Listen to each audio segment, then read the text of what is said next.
This episode is brought to you by ArcLab. ArcLab empowers your organization to improve your workforce performance through just-in-time, easily author and distribute training and digital SOP modules to your deskless workforce. Anytime, anywhere, in any languages.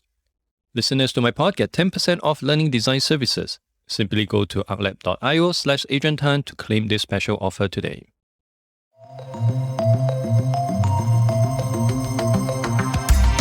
Hi, I'm Adrian Tan, and this is my podcast where I deep dive into matters surrounding HR tech and the future of work.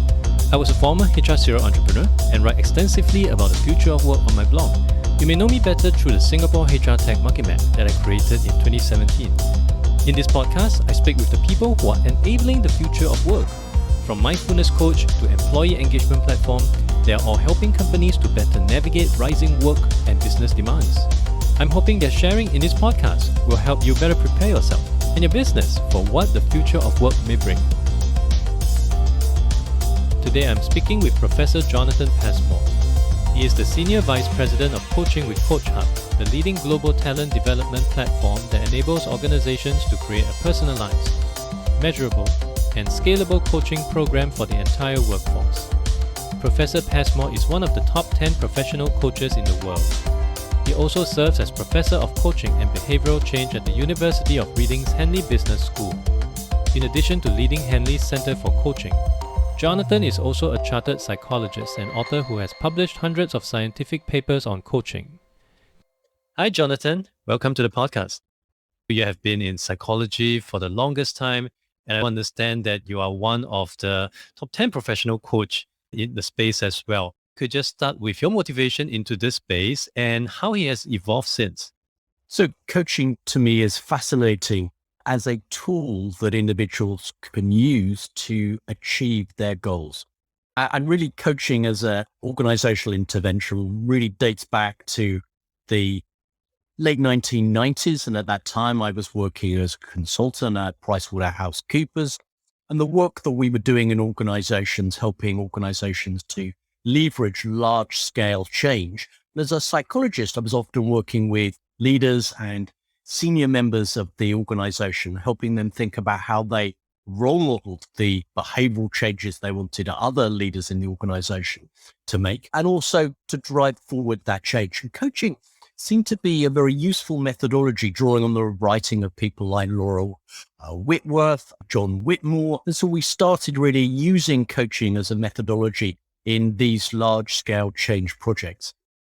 And the more that I used it, the more I became intrigued about its power. People seem to both enjoy the process, having that opportunity to take time to reflect, to think about their priorities and their goals. But it also seemed to be, from the feedback that they gave, anecdotally, it was a really powerful tool.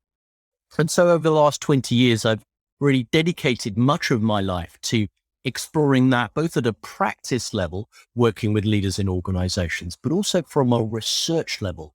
What's the research evidence telling us about how we can improve this process for change? And I've contributed and written very widely around that with books and undertaken research studies to help both further my practice in this area, but also further the wider profession of coaching. So individuals and organizations can better understand this method and make best use of it in their organization. I think I've written more books than I've read so far this year. So that's really amazing on the kind of deep dive that you've gone into this particular space. And there's so many questions I want to ask, but maybe I'd like to start by better understanding how people actually get into the mode where they feel that they want to look into coaching. I'm really asking this from my experience in Singapore, in part of Asia, where coaching is still something relatively new. And to some extent, by acknowledging that you need a coach, that seems to imply certain bit of weakness. I'm very certain maybe a decade ago, this might be something, or even 2 decades ago, this might be something they're experiencing at the part of the world that you're in. But how does people actually go through it? And how do they get convinced that coaching is actually something they should move into? I think people come to coaching through a variety of different routes.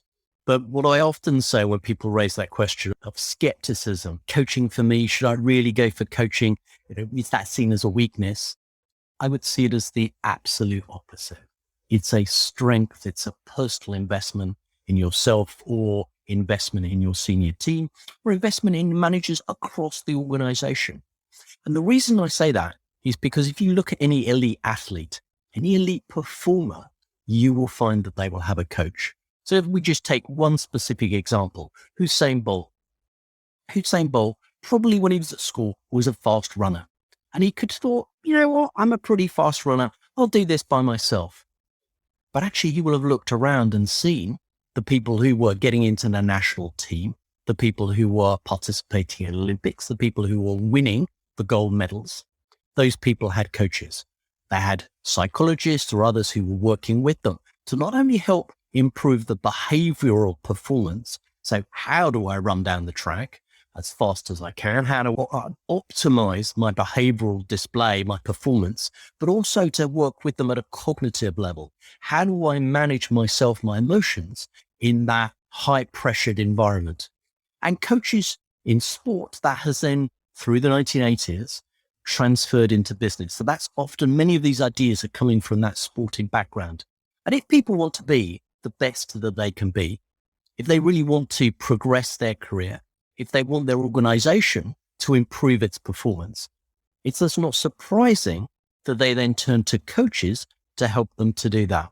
If it works with the elite athletes in sport, if it works with football teams, if it works with motor racing drivers, and what we've also found is the same effects with leaders and managers and people in organizations. Coaching gives the space for reflection, improves goal setting, and it improves goal attainment. So in other words, individual overall performance.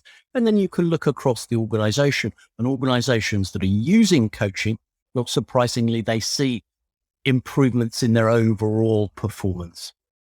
And so I would say that it isn't a sign of weakness. It's a sign of recognizing a strength and being hungry to improve and be the best that you can be, or the best that your organization can be.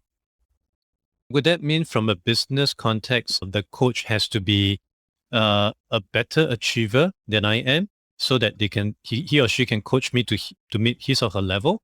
Or is that something entirely irrelevant? Well, I think it has some relevance. So it's important that the coach has an appreciation of the workplace and the issues and challenges that are going on in the current environment. But it doesn't mean to say that the coach knows the answers, because of course each of us works in a particular team, a sector, role, and a cultural context. And what the coach is doing is the coach is the expert in the process, and their role is to listen, to make space for that reflection that I was talking about earlier, but also to ask provocative questions, to encourage the person to think critically about themselves, but also think critically about their part in the wider system. So the coach is the expert on the process with an appreciation of that wider environment that's happening within business. But the real expert in the room, the person who knows what's best for them, best for their team, best for the system in which they're working, has got to be the individual coachee. So the coach is working with them, encouraging that reflection, encouraging that, what are your values? What are your strengths? What are some of the challenges that you're facing in your particular team or organization at this moment? And through that reflective process, through that goal setting process, new insights about the individual and about their context emerge, and also plans for action emerge. And those combination of these two are the factors that drive that improvement of performance that I was referring to in the earlier. Could you walk us through how a typical coaching session would be like? I would imagine it seems like a very open and fluid conversation, or would there actually be certain structure based on what you're trying to achieve? And of course, thereafter, how do you ensure that you are actually getting the returns that you have invested your time and effort in? So in some respects, I'd say there is no typical process. The process is very much led by the leader or manager, the coachee, the person who is bringing their inquiry, their question, their issue to focus on. But the coach is using a series of recognized evidence-based approaches. And they're also being guided by wider professional best practice and ethics.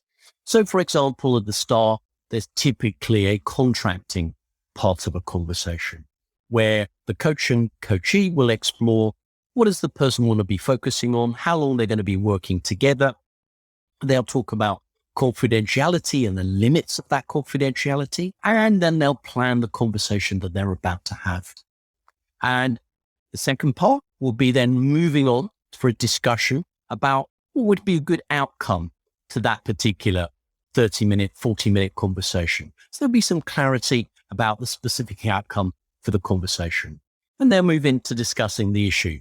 And what we would typically see if we were observing like a fly on the wall as an outsider, that conversation, we'll see the coach asking open questions. These are questions which are typically starting with what, where, when, how, encourages the coachee to reflect deeply about themselves and the challenge that they're facing. The coach will also be using lots of listening. And we often think that we're great listeners, but the reality is most organizations, most managers don't make enough time for listening. So the coach provides that space to listen not only to what the person is saying, but trying to listen beyond what they're saying, maybe listening to what they're not saying, and through that to then frame further questions that allow them to get beneath the surface of the issue, get beneath the story to then understand the individual who's sitting in front of them and the system in which they're working. They'll also be using summaries, reflections, affirmations, and these are types of interventions that help people to explore the issue in more depth, to feel heard, and to build individual self-esteem. So when we reflect back something positive that we might have heard, it enables our coachee to grow in confidence. So that series of interventions then, over the course of 5, 10, 15, 20 minutes, will help the person to develop that new insight about the issue and maybe to develop a plan of action that I was referring to. And then the final phase of the conversation would typically be where the individual will then confirm a set of actions that they're going to take, maybe summarize the insights that they've got. And the coach will help them to think about a couple of other steps as well. One of those, in terms of good coaching, is to think about who's going to hold that person to account.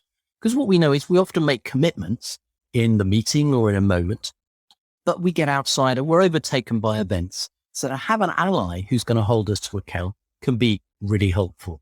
And the second thing the coach would do in this closing part of the conversation is think about the role of a supporter who will support, champion, and encourage that individual to make progress. I don't know about you, Adrian, but when I make commitments to change, I might have a real, in that moment, desire to go and do that, but I might be overtaken by events and I think, oh, I didn't manage to achieve that. Let's just say going running, I commit myself to going 3 times a week. The first week I go, fantastic, I've achieved that. The second week, it's raining or it's not such good weather or I'm busy and I don't go, I only go once. And then the third week, I don't go at all. And, oh, I stopped doing that. I know, I'll give up.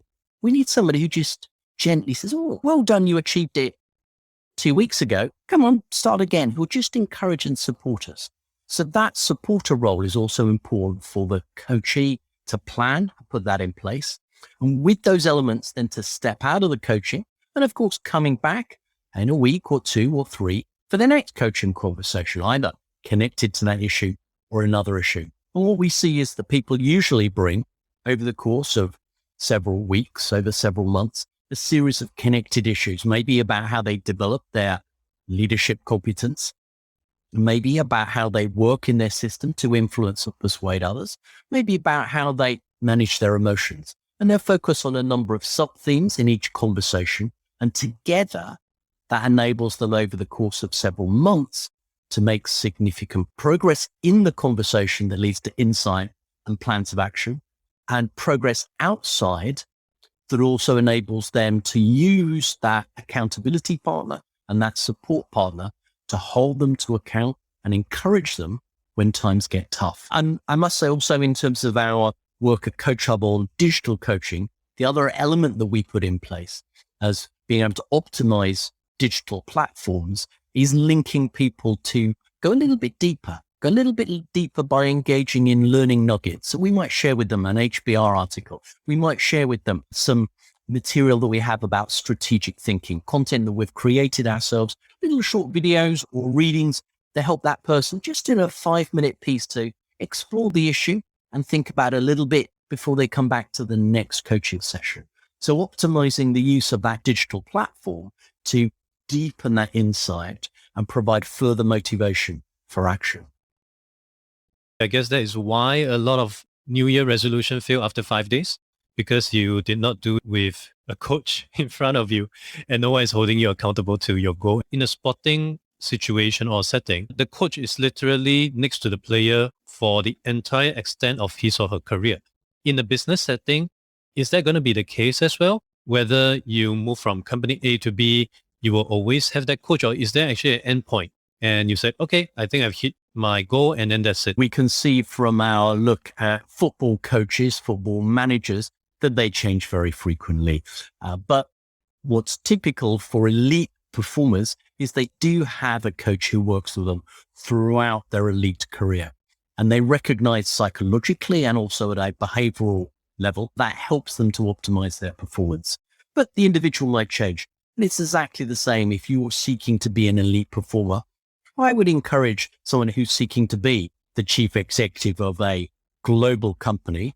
It's very likely that they are going to have a coach who's working with them, who's available for them when they need to have those conversations. But it may not be the same coach over the 10 or 15 years that they are holding very senior positions.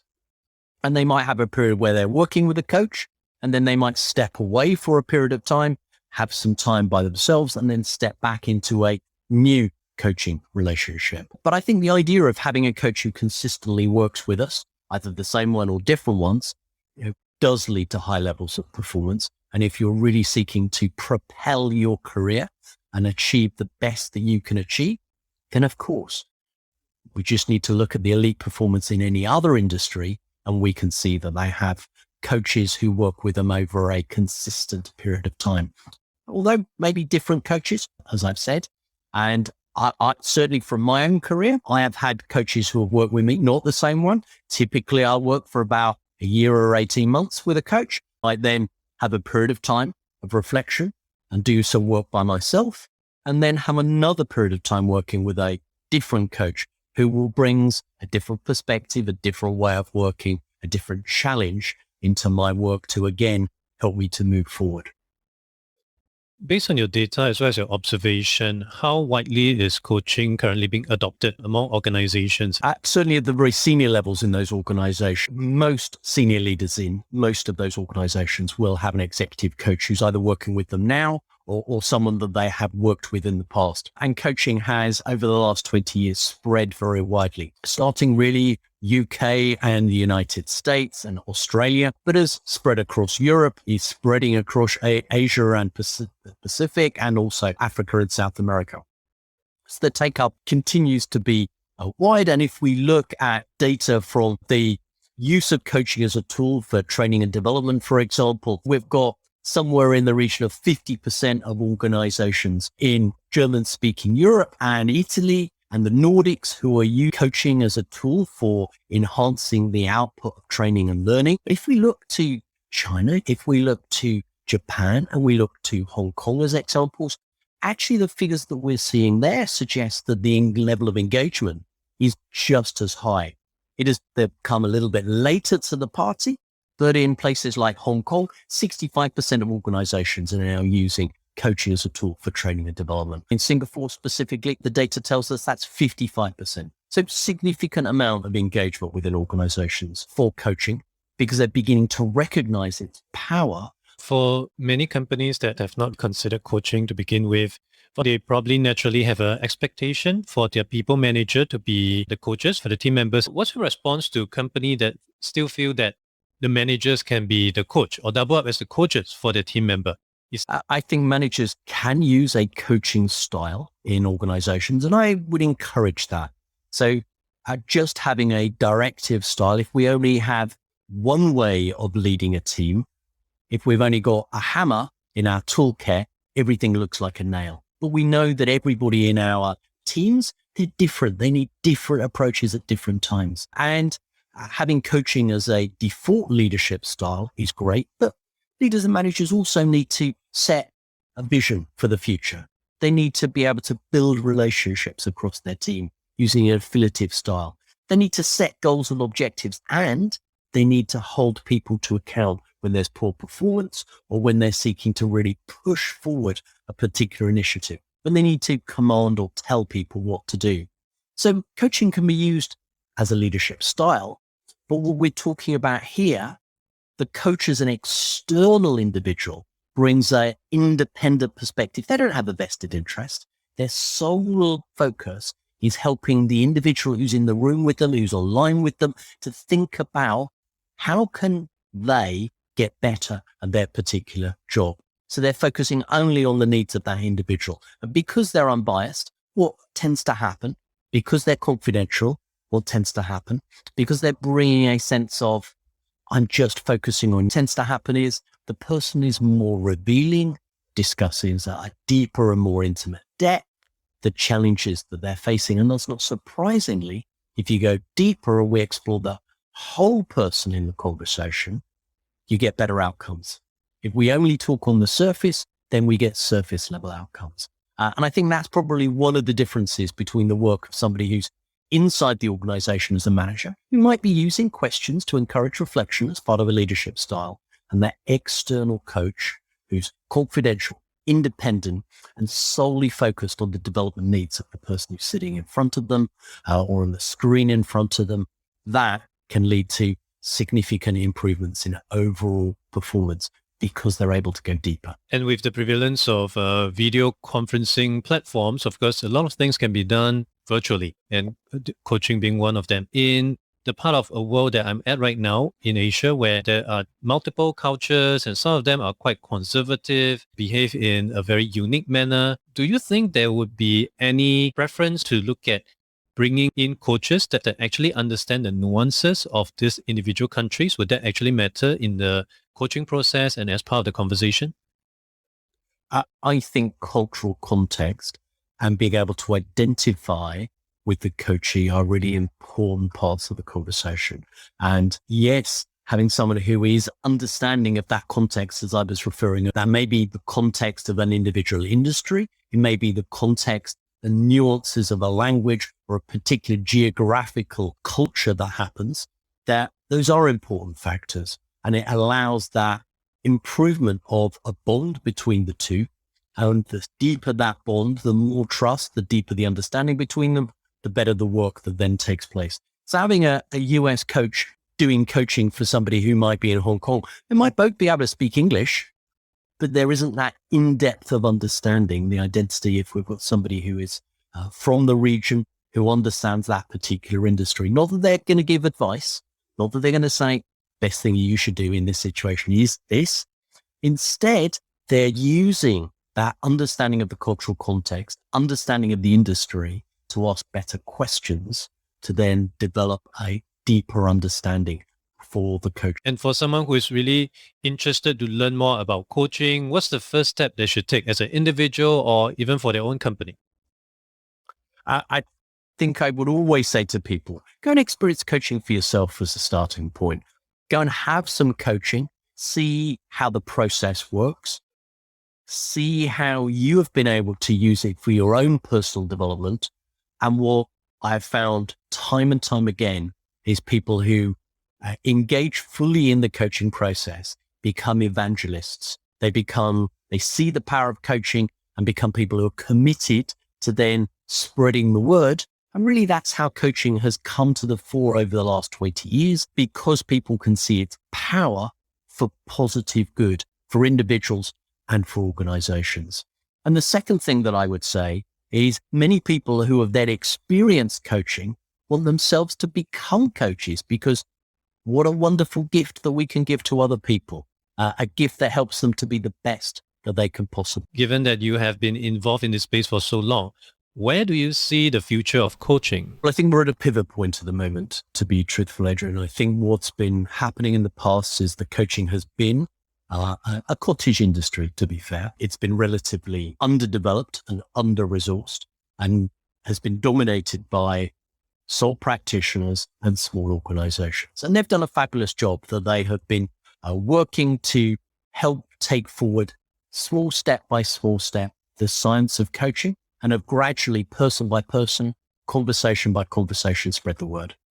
And what we're seeing now And that's been amplified, I think, as a result of COVID and all of us moving online for many of the things that we're doing. The technology was there and coaching was there, but we're seeing that technology and the science of coaching now coming together on platforms. And I think that we will likely see during the 2020s a growth of platform-based coaching. So that it becomes pretty common in pretty much every organization across the world. If an organization wants to be ambitious, wants to grow, wants to look after its people, wants to look after wellness, then of course they're going to be adopting coaching as part of the wider solutions that they're putting in. And that coming together of science and technology at this particular moment, amplified by the changes as a result of the pandemic, will have a dramatic impact on the coaching industry as it professionalizes. And not surprisingly then, as we have that scale provision, we're also going to be then doing further research and science that